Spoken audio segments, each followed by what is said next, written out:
오늘은 여호와 하나님을 망각한 사람들이 겪게 되는 영적인 궁핍함에 대해서 한번 생각해 보도록 하겠습니다. 성경은 하나님의 말씀입니다. 하나님께서는 성경을 통해서 인간들에게 하지 말라고 하시는 말들을 굉장히 많이 했습니다. 한두 가지만 한 것이 아니라 굉장히 무수히 많은 금지어를 우리에게 허락해 주셨습니다. 불신자 중에는 교회에서는 너무 하지 말라는 것들이 많아가지고 거부 반응이 듭니다. 이렇게 이야기하시는 분들이 있죠. 사실 말씀에서 금지하는 것들은 사실 인간됨을 잃게 만드는 것들이 너무나 많기 때문에 성경에서는 하지 말라라는 잔소리 아닌 잔소리들이 굉장히 많이 있는 것입니다.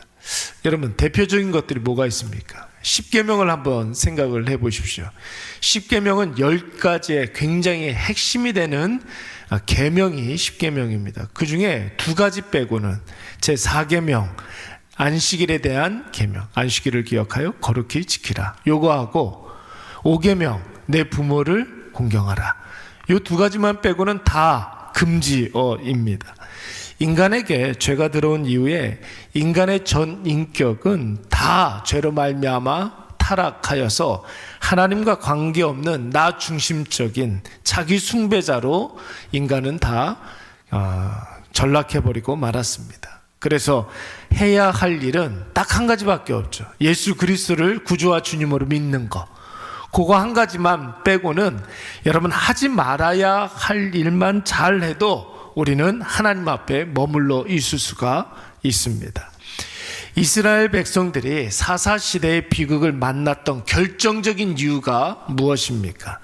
하나님을 망각하면 안 되는데 그들은 자기 자신을 너무나 사랑함으로 하나님의 존재를 망각하는, 잊어먹는 그런 존재가 되고 말았습니다. 자기 자신을 너무 신뢰함으로 말미암아 하나님과 하나님의 은혜와는 상관없는 자들로 끝나버리고 말았습니다. 그래서 하나님께서 오늘 본문의 말씀에 보면은 회초리 하나를 들으셨는데 그 회초리가 바로 미디안 족속이었습니다. 여러분, 미디안 족속, 미디안 민족, 성경에 곳곳에 많이 나오는데 사실 미디안 민족은, 족속은 이스라엘과 전혀 무관한 족속이 아닙니다.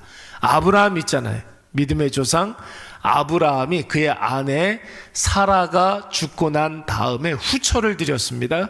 그두라라는 후처를 뒀는데 그 그두라의 첫 번째 아들이 바로 미디안입니다.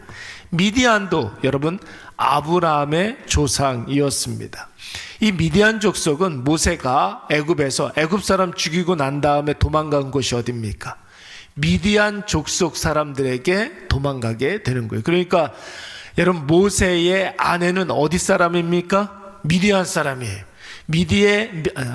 모세의 장인도 미디안 사람이었습니다. 그래서 미디안의 제사장, 그렇게 이야기하지 않았습니까? 광야에서 이스라엘 백성들이 바알을 섬기고 음행을 자행했던 그런 일이 있었습니다. 하나님께서 그래서 그들을 심판했던 적이 있었는데 그 사건을 바알 부올 사건이라고 이야기합니다. 바알 신을 섬기고 미디안 족속 사람들과 음행을 저질렀던 것. 여러분, 이 함정을 팠던 사람들이 바로 미디안 족속 사람들이었습니다. 여러분, 이스라엘 백성들에게는 먼 친척이 되는 족속이었지만 사실 이스라엘의 역사에 있어서 철천지 원수와 같은 그런 족속이 바로 미디안 족속이었습니다. 그런데 하나님께서는 오늘 이스라엘의 원수 중에 원수라고 할 수 있는 미디안 족속을 통해서 이스라엘을 징계하고자 하셨던 것입니다. 여러분, 하나님을 망각한 이스라엘 민족에게 하나님께서 어떤 징계를 하셨습니까? 오늘 본문의 말씀에 보면은 미디안이라는 회초리를 들어서 이스라엘 백성들에게 주셨던 징계 3가지가 나오고 있습니다. 첫 번째는 2절 말씀에 나오는데 미디안의 횡포가 너무 심해서 이스라엘 백성들이 산에 들어가서 굴을 파고 산성을 만들어서 숨어 지냈다고 그랬어요. 미디안 사람들 눈에 띄지 아니하도록 숨어 지냈다. 여러분, 이것은 하나님과 끊어진 인간의 가장 큰 고통 무엇입니까? 영적인 고립감에 빠지게 되었다라는 것이. 숨어 지냈다. 여러분, 아담과 하와가 죄를 짓고 난 다음에 하나님의 눈을 피해서 숨었다고 하지 않았습니까? 여러분, 이것이 바로 죄된 인간이 갖는 첫 번째 죄의 징계입니다. 이스라엘 백성들이 하나님의 함께하심, 지켜주심, 하나님의 인도하심을 은혜가 끊어져서 그 어떤 곳에서도 안전한 곳을 찾지 못하고 끊임없는 불안감에 빠져서 여러분 그 두려움에 빠져 살아갈 수밖에 없었던 것입니다. 이것이 여러분 첫 번째 하나님을 망각한 인생이 경험하게 되는 인간의 어쩔 수 없는 힘듦과 고립감이라는 것이죠. 두 번째는 여러분 3절과 4절 말씀에 보면은 미디안 사람들이 이스라엘 백성들이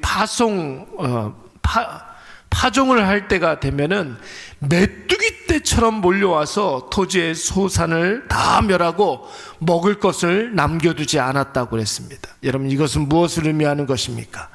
인간이 아무리 노력을 내도 아무리 최선을 다해도 세상과 대적들에게 모든 것을 다 빼앗길 수밖에 없다는 거예요. 여러분, 아무리 많은 것을 다 가졌다 할지라도 마지막 순간에 그것을 여러분 다 놓게 되는 거예요.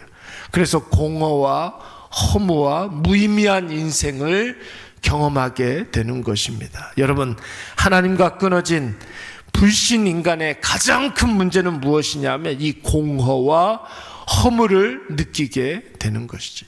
열심히 최선을 다해서 어떤 프로젝트에 완전히 매몰돼 가지고 거기에 완전히 함몰돼 가지고 최선을 다했어요. 그리고 그것이 끝났습니다. 여러분, 인간은 어쩔 수 없이 큰 공허함을 누리게 되는 거예요. 연예인들 한번 생각을 해보세요. 무대를 얼마나 화려하게 꾸미는지 모릅니다. 온갖 자원을 다 투여를 해가지고 여러분 무대 한 번을 서기 위해서 무대 장치도 굉장히 많고 엄청난 효과도 많고 여러분 대단합니다. 그런데 여러분 그 무대에서 내려온 모든 무대가 다 끝나고 난 다음에 조명이 꺼진 이후에 여러분 연예인들의 마음속에 엄습해오는 그 공허와 허무는 이루 말할 수가 없습니다. 이루 말할 수가 없어요. 완전히 혼자 된 자기 자신. 여러분 그래서 연예인들이 멘탈이 무너지는 그런 때들이 굉장히 많은 것이고 술 없이는 살 수가 없는 것입니다. 여러분 그렇습니다. 인간이 경험하게 되는 그 공허와 허무, 하나님과 끊어진 인간의 두 번째 특징인 줄로 믿습니다. 세 번째는 무엇이냐면 5절 말씀에 보면은 이스라엘 백성들의 미디안 군대가 막 밀고 들어올 때 아무런 저항도 못하고 속수무책으로 당할 수밖에 없다라는 것입니다. 여러분 하나님께 속한 하나님의 자녀들이 하나님을 망각하고 하나님의 은혜와 상관없이 살아가게 되면 여러분 그때부터는 세상을 살아갈 때 이 싸우는 그 영적인 전쟁에서 틀림없이 필패할 수밖에 없습니다. 완전히 질 수밖에 없습니다. 아무런 무기가 없는 군사일 뿐이고 연습이 안 돼 있는 체력이 완전히 고갈된 부상 입은 운동선수일 뿐입니다. 세상 속에서 치열한 영적 전쟁이 있을 때 하나님을 망각한 자들은 세상의 공격을 그대로 당할 수밖에 없어요. 속수무책으로 당할 수밖에 없습니다. 원수가 우리를 무너뜨리려고 부지불식간에 다가왔을 때 우리는 그 원수의 공격을 당해서 질 수밖에 없는 것입니다.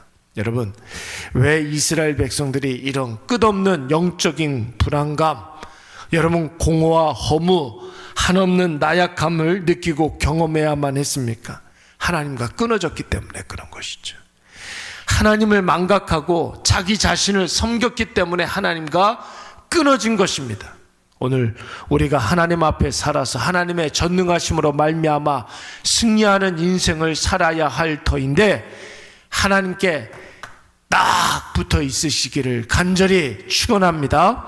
하나님의 은혜를 늘 묵상하면서 감사와 기쁨 가운데 하루하루를 행복으로 가득 채우고 하나님의 말씀에 순종함으로 하나님의 일하심과 하나님의 승리를 완전히 나의 것으로 삼으시는 저와 여러분이 되시기를 간절히 축원합니다. 하나님이 우리와 함께 하시고 우리를 지켜주시고 우리를 보호해 주시고 우리의 갈 길을 인도해 주실 줄로 믿습니다. 오늘 귀한 하루를 하나님께서 허락하여 주셨는데 오늘도 여호와 하나님 아버지의 이름으로 이 하루를 크게 승리하시고 하나님께 영광 돌려드리시는 저와 여러분이 되시기를 간절히 축원합니다.